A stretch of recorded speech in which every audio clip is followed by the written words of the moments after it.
Se réveille de nouveau ce matin avec ces images, c'est vrai, très impressionnantes qui nous arrivent de l'eau, de ces interventions qui se poursuivent, les pompiers qui ont lutté toute la nuit de nouveau face au feu. Et nous voyons ici ces images qui sont très importantes. Ce sont des images captées par des témoins lors du départ de feu le 5 août. Les premières images que nous avons depuis Ribaute de ce feu. Alain Coste, bonjour. Justement, vous êtes le maire de Ribotte. C'est de là que serait parti l'incendie. Comment il a été établi que l'origine de l'incendie proviendrait de votre commune? Bonjour. Tout simplement parce que j'ai vu démarrer ce feu, hein. J'ai été prévenu immédiatement par un voisin du départ de feu. Je m'y suis rendu sur place, hein. Il y avait à peine quelques centaines de mètres carrés qui étaient brûlés et très rapidement, mais quand je dis très rapidement, c'était vraiment impressionnant. J'ai jamais vu quelque chose d'une telle intensité et donc on est certain que c'est parti de chez moi malheureusement. Monsieur le maire, il y a l'enquête évidemment qui se poursuit parce qu'en fait, là, ce qu'on voit à l'écran, très concrètement, ce sont des éléments cruciaux pour les enquêteurs qui sont en train d'essayer de déterminer d'où précisément est parti ce feu. Est-ce que vous avez, vous, de nouvelles informations sur l'enquête? Alors de nouvelles informations, non, hein. Tout hier, les gendarmes mobiles étaient présents sur le village et ont interrogé absolument tous les habitants de façon à recueillir d'éventuelles informations supplémentaires.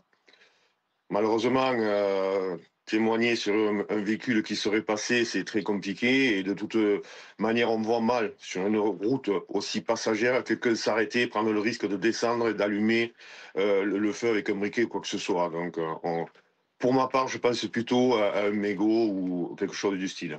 Il y a eu quand même un appel à témoins qui a été lancé pour essayer de retrouver notamment, si je ne me trompe pas, une voiture qui serait passée entre 15 heures et 17 heures. Ça n'a pas avancé pour l'instant.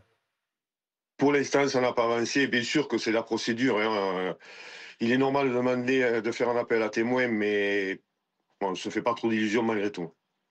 Quel est l'état de votre commune, monsieur le maire, en termes de dégâts?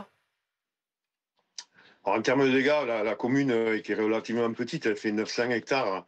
On a 465 qui sont brûlés en étant le départ. Donc, on n'est pas les plus mal lotis, hein. Certains de mes collègues maires ont perdu la totalité de la végétation qui les entourait, hein. Ensuite, on a une bergerie qui était habitée, qui a brûlé quasi entièrement.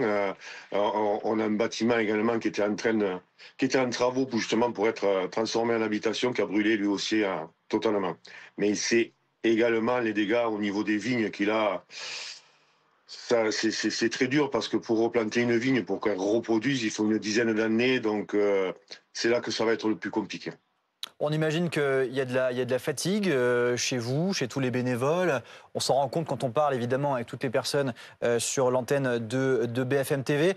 À quoi s'attendre désormais? L'information principale de la journée, évidemment, c'est ce feu qui est fixé, mais l'après-midi est encore à haut risque en raison de possibles vents.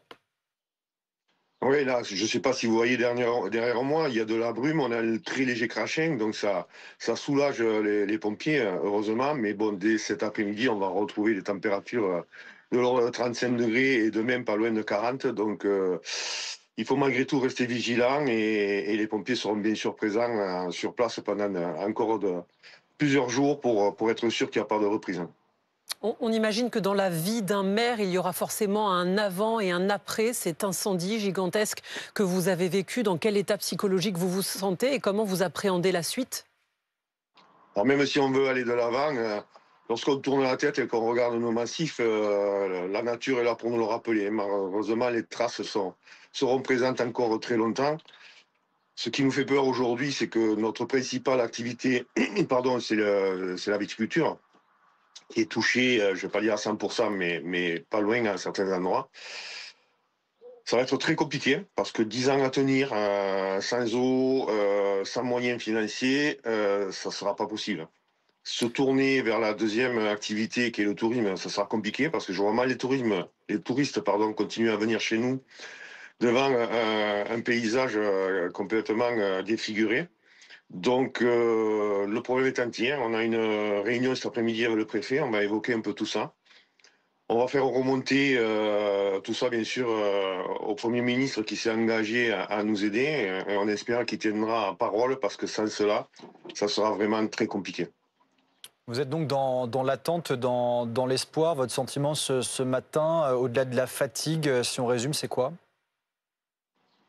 Ah, mais la fatigue, pardon, la colère également. On se demande comment il est possible que des inconscients puissent faire prendre de tels risques, surtout qu'à des endroits, plusieurs feux ont été allumés là volontairement, on le sait, hein, pendant que celui-ci brûlait à 10 kilomètres d'ici, des personnes ont allumé deux feux.